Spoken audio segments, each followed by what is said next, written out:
Alright, we'll get started once the screen comes on.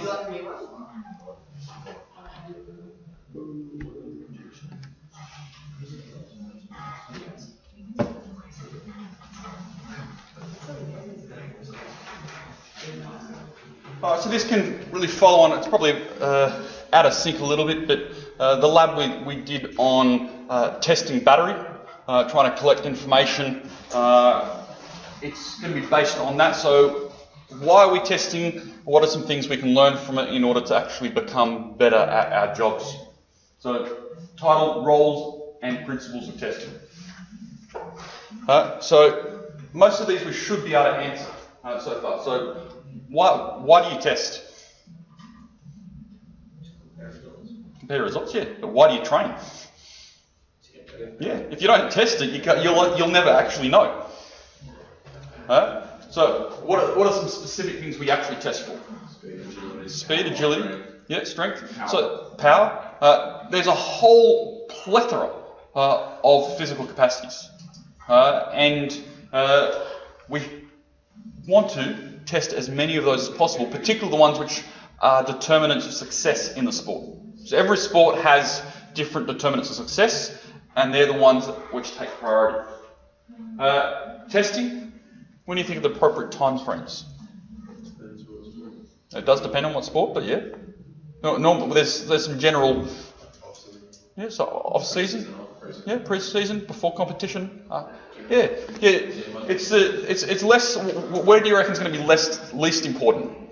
During the season. Yeah, during competition. Well, if you're in the finals, do you reckon there's much merit in justifying a test?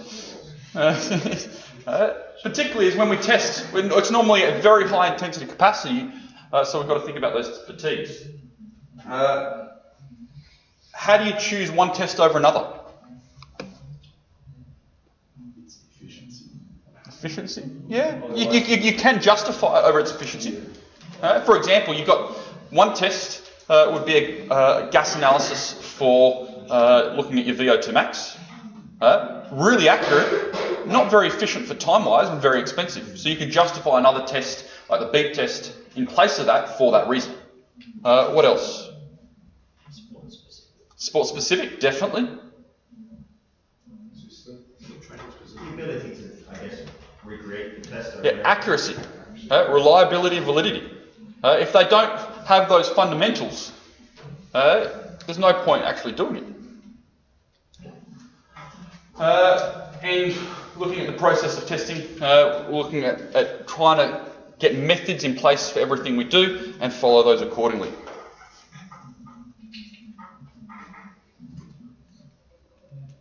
So, goal setting is one of the reasons for testing. Motivation. Again, when you actually test and you can provide feedback to say that people are actually improving, it's a form of motivation. A lot of the time you can actually train, but if you don't have that sort of external feedback, it's actually quite difficult to see that what you're doing is actually working. The one we do a lot with is the strengths and the weaknesses, individually and compared to team, the rest of the sporting comparisons, age comparisons, gender comparisons, assess the effectiveness of training. If you're saying that your training program is the best, and you're trying to justify everything you do in the training program, you want to test and evaluate that. Talent ID, big one for younger athletes. Rowing does a lot of talent ID. They do upper body strength, how long you can actually hold yourself up for. They do rowing specific, but they're looking at arm length relative to the rest of the body. Demands, setting training zones, selecting a team. So there's more than enough justification to put tests in. And it should be a routine part of your prescription. One test which we haven't really mentioned, other than limb length, is anthropometry. Height, arm length, body mass, skin folds. Why would skin folds be important when we're looking at talent ID? Body composition. Yeah. Fats, Yeah. Body composition. muscle. Yeah. Some sports, it has correlations to determinants of success. How many people have seen a sumo wrestler run a marathon? No? Yeah, one hand up. Hey, I'm not that fat. And then you look at amount of muscle mass. We want to have contact sport with more bulk. If we were going to test these ones up here, height, what are some methods you would use for testing height? And just going, have you ever thought about that before? You actually need to employ methods for testing height. We can find out what the average height is that you need. Yes. The sports area. So last week for each position. Yeah, so that's comparing it to the normative, but I'm actually asking something more specific. Okay, if you wanted to measure your own height, what would you do? What methods would you employ?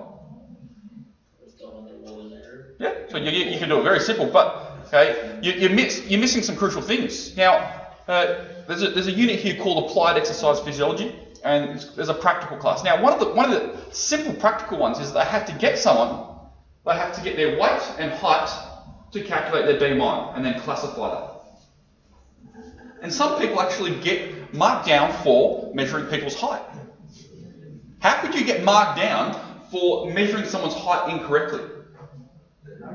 Wearing shoes, yeah. So we don't have to. And there's pretty much only one or two other things. What did we do when we actually did the vertical jump, when I was trying to measure your height? What did I say to do with the feet? Together. Yeah, together. You change your height a little bit by where your feet are placed. So every single thing which you test is going to have methods, and they need to be employed. Same thing with handstand. Where would you measure it from? You've got to have some anthropometric points. Okay, like head of the anterior aspect of the shoulder. Okay, to lateral aspect of the wrist, or something like that, which will actually be methods to follow for every single person. Strength, grip strength, 1 RM.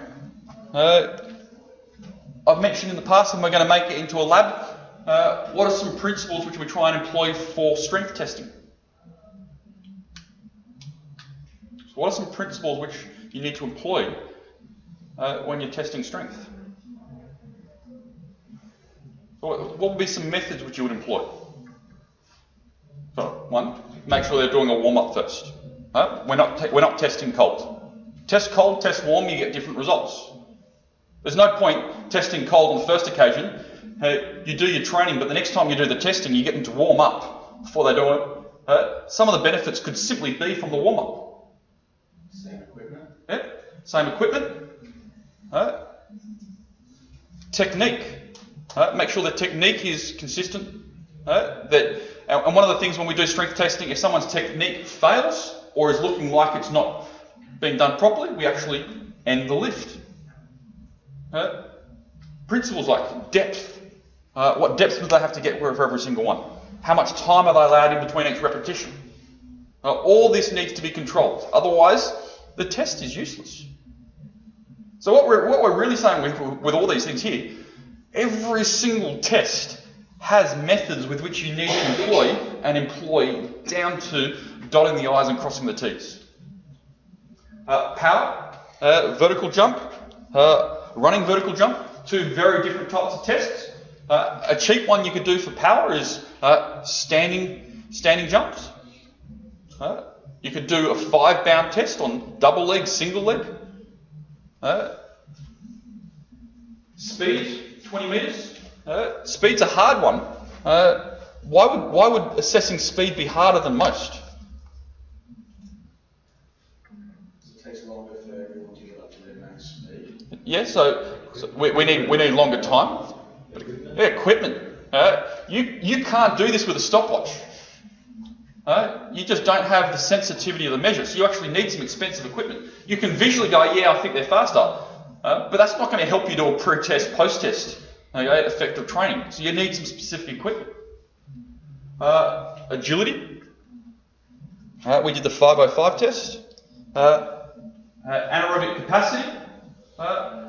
So we're going to do two different types of anaerobic tests. We're going to do a repeat sprint, looking at level of fatigue, and we're going to do an anaerobic power test, anaerobic capacity, 30-second wind gate test.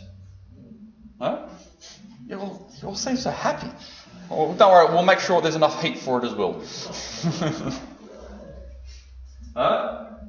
Endurance. I noticed in the assessment, a lot of people did use the term endurance. Now, it was very difficult to actually classify because I don't know if you're talking about strength, I don't know if you're talking about aerobic capacity. So being a little bit more specific, okay, so this one should really be more aerobic capacity.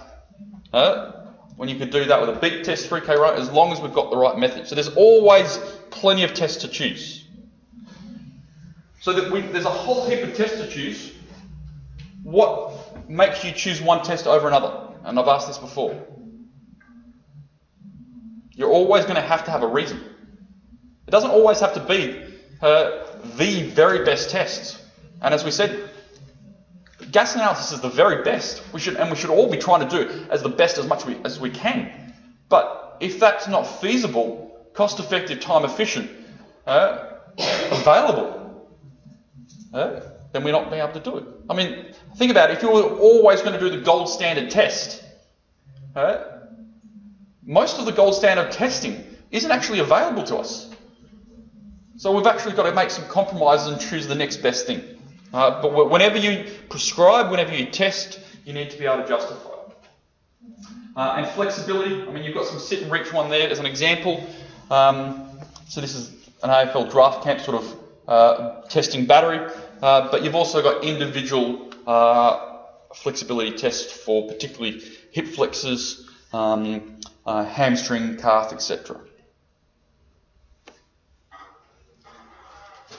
Whenever you test, one way to justify is sport specific. Now, for example, a mistake would be just prescribing and testing for swimming, testing the beat test when you could have had a swimming specific test. If, however, you actually wrote down and the reason why that you were doing it is because we didn't have access to the pool, there was too many people, time efficiencies, you would be able to justify it, but you'd only be able to compare it between those specific types of tests.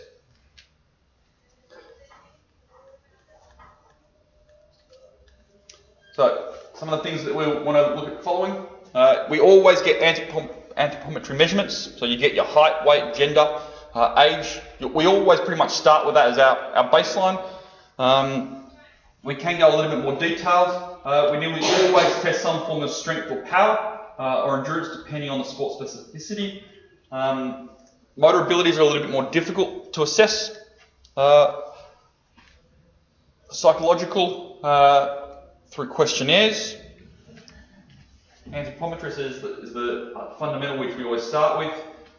Individual specific, maybe some medical background questions. And if your sport has a high incidence of one particular type of injury, and there's some data which suggests that having a measurement gives you a higher risk or lower risk of that injury, then we start putting those types of tests in as well. An example might be netball. There is a high incidence of ACL injuries, lateral ankle sprains, and as a result, they do look at a lot of balance testing, proprioception, change of direction, the ability to actually land and actually grading them on their technique.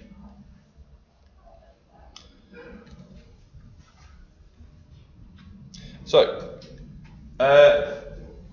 when we start at the start, if it's too often, okay, it's difficult to actually see the change, so we do actually want to space them out. If it's too far apart, you can't actually identify what has contributed to the performance. So, what this often means is that we want to get some baseline information to start with. So, first couple of sessions, early on, is one of the best times to start. So that general preparation phase. And then we can look at the end of each specific phase to actually see where we're going. Competition, we want to look at, if it's in competition, it's looking at more towards the middle. We're not so concerned with towards the end when we're closer towards the final, because we're trying to work up to this point. So it's not actually so much about the assessment as trying to maximise performance there.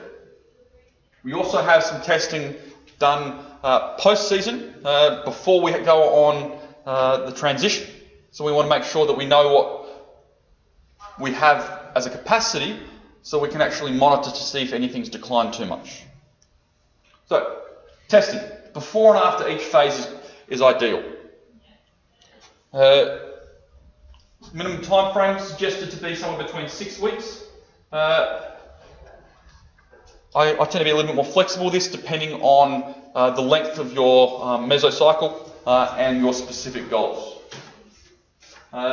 You can actually get some sort of testing in during the training without really testing as well. You can get other forms of feedback just from the type of training. This is easiest when we actually lift weights. You can actually see some of the progress beforehand and actually give some positive encouragement back rather than a specific baseline test. But we really only say someone's improved once we actually have 2 time courses change and the performance gets better.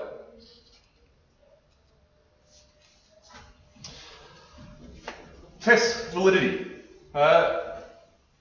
Tests have to do this. We want to know that when you actually do a test, it's supposed to reflect that actual measurement. And normally this is a test is compared to something of a criteria.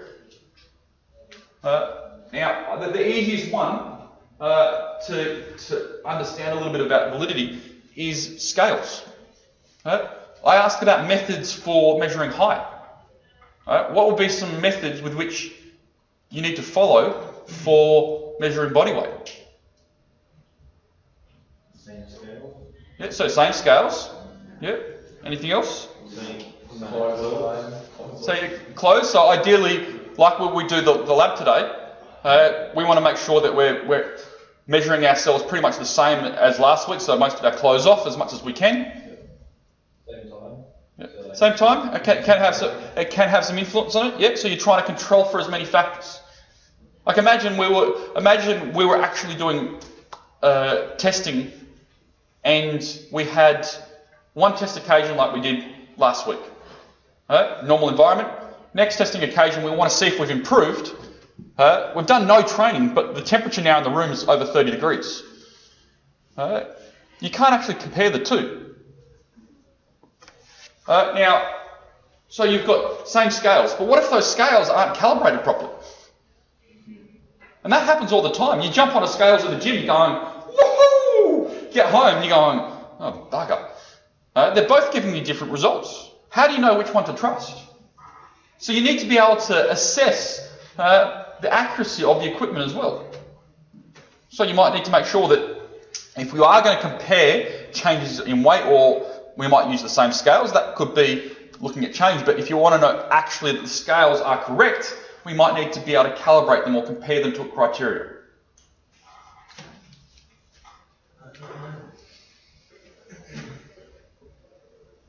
So, reliability is the ability to actually do repeat tests. Now, I'll use the scales example again. If you use that set of scales, you jump on, you jump off, you jump back on, and they're giving you the same results, that's nice and reliable. It doesn't necessarily mean they're correct. It just means that they're reliable. So we need the combination of validity and reliability. And the only really way to get reliability when we test is to have very strict methods and follow them exactly the same each time. I always recommend that when you're doing a test, you actually write down the methods in front of the actual results. So you actually write down the method of which you're going to do, you have a table of results, and it also means that if someone else has to actually implement that test, they're going to follow those methods to a T.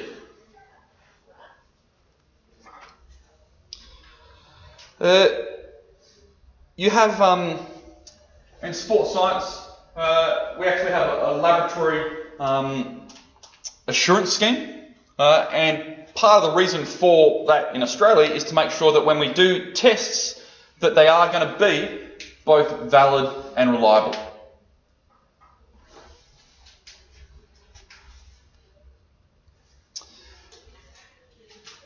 Reliability. Every test is going to have some sort of measurement error. And you need to be aware of that. And the best way to then use the tests is to actually report them as the results and as their error is either a standard deviation or the range. I'll give you an example of measurement error and reliability. Who here has taken their blood pressure on one occasion, 1 minute later taken again, and it's different? There's error, and so much so that we want to have two measurements at least within 6 of each other.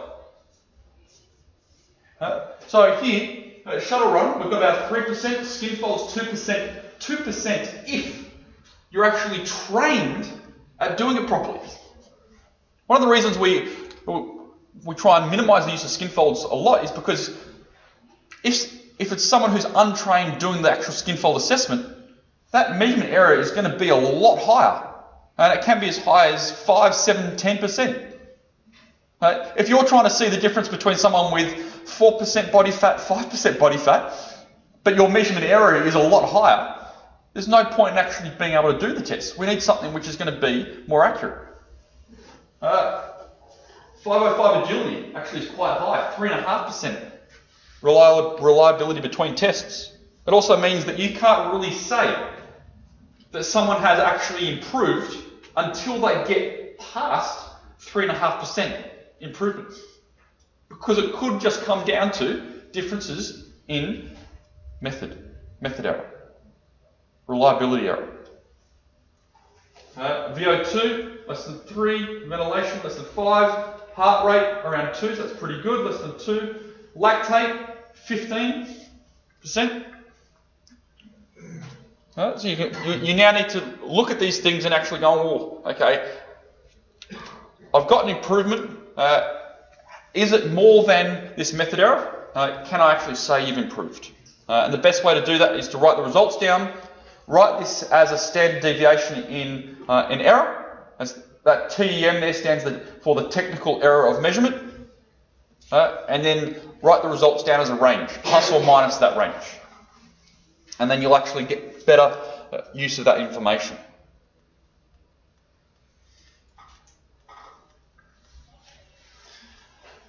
As always, consider the availability, the best test. If you had the option between skin folds and DEXA, which one would you use? DEXA. Now, it kind of means that you've got access to excellent equipment, very expensive, and it is supposed to be the gold standard. If you don't, we're going to have to compromise, and then you could justify skin folds.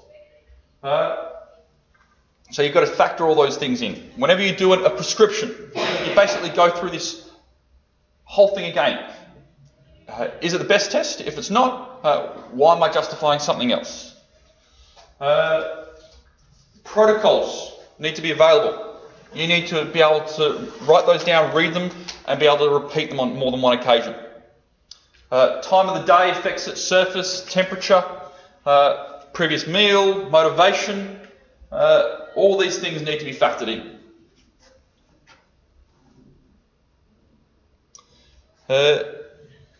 Sensitivity to small changes. Got to be very aware of this. There's one thing which you have to do in research is to actually run a familiarisation session for people before you actually accept the results as a pretest. And one of the reasons could be is that if I give you a bunch of novice individuals, we run the test, and then we run the post-test, there might be no actual improvement in performance. Even though the second one is much better, it might just be that they now have learnt the requirements and are actually better at performing. So there's actually no improvement in performance, but it looks like there is. Right? So the sensitivity change experienced are a lot better at doing a pre-test, post-test. You need to be a lot more careful with the methods used. With a novice, there could be that learning experience.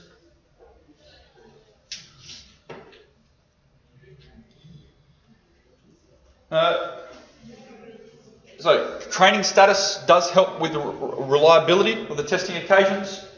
Try and make sure the testing is specific for the gender as well. Ideally, when it's available, we try and go for something that's more accurate. It tends to be lab, but if it's time, cost effective, things like that, we tend to go back to field as well. Why do we like field testing, particularly as coaches or conditioning coaches? Yeah, do more at one time, and specificity. If you think about labs, it doesn't necessarily reflect the movement patterns on a field. It doesn't reflect the surface. So we do like field testing for that component. Lab tests are more reliable, but field tests are definitely more applicable. Some of the things that you should be trying to get a hold of. Most of you, I hope, should own a heart rate monitor. Just a show of hands, how many people actually own a heart rate monitor? Shame. And one of the best ways to get better at knowing what tests to do, knowing the effects of training, is to do it on yourself first, before applying it to others. So, other things for field tests, more specific, lactate analyzer. If we don't have a lactate assessment, what was the test we did for you to actually try and estimate? RPE was a rate of perceived exertion. It wasn't the lactate assessment. No, it wasn't blood pressure. We did it as a functional field test to estimate your lactate threshold. Wasn't a beep test. Don't swear. The big run. But yeah, it was the 30-minute threshold run, where your heart rate for the last 20 minutes was considered your threshold heart rate. So if you don't have a lactate analyzer, we look at other tests with which we can do. So like field testing might have these ones. Lab testing would have the same heart rate monitors. So you notice both field and in lab. We're going to use lactate field test for performance test rather than the actual measurement, where in lab we'll do that. Gas analysis versus beat test, treadmill versus a track, etc. Now those are really difficult to see in this light. I can't even read them myself when I'm looking there. Pros for field tests, they're generally cheaper, more accessible. For lab, the pros are more accurate, more controlled, however, more expensive.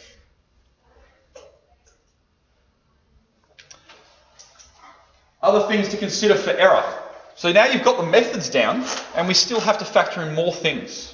It sucks. Nutritional status. Particularly if they've done lots of training. If we've got glycogen depletion and you're about to do a maximum exercise test, you're not going to be able to get up as high as possible in your intensity. So nutrition has a huge impact. Hydration status, same with nutrition. Motivation, I said that's the biggest limitation for the beep test. It also means that when you actually give the methods for doing these types of tests, it's up to you to make sure that motivation is as high as possible. That means giving encouragement. That's part of the methods. Familiarity.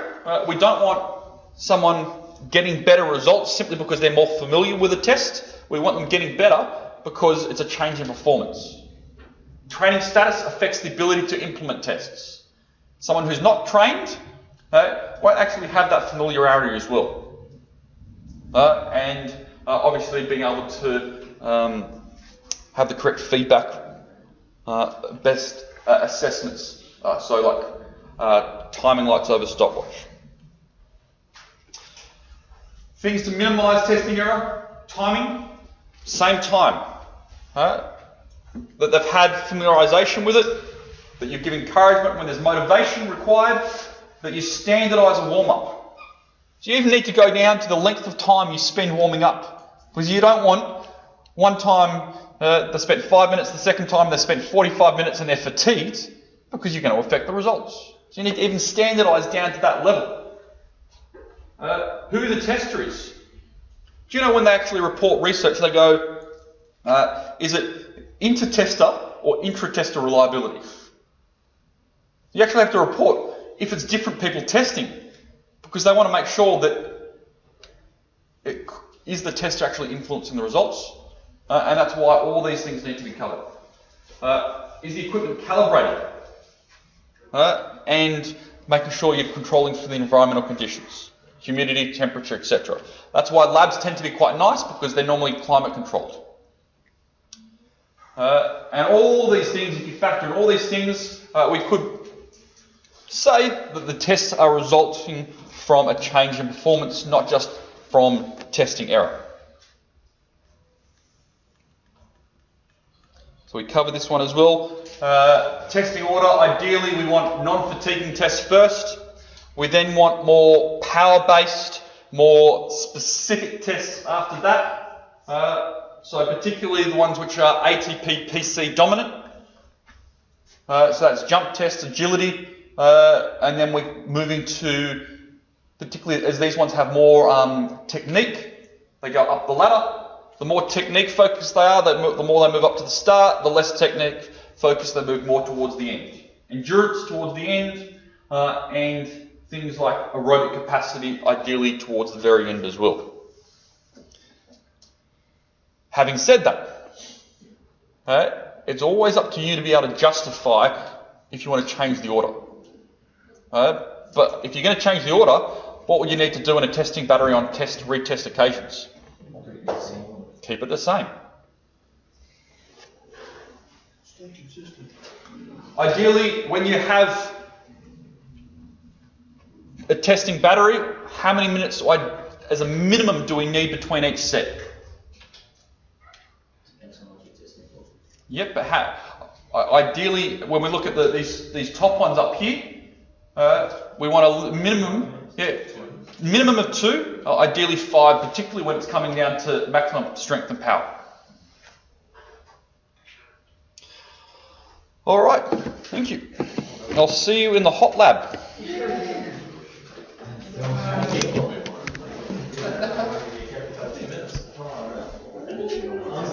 John,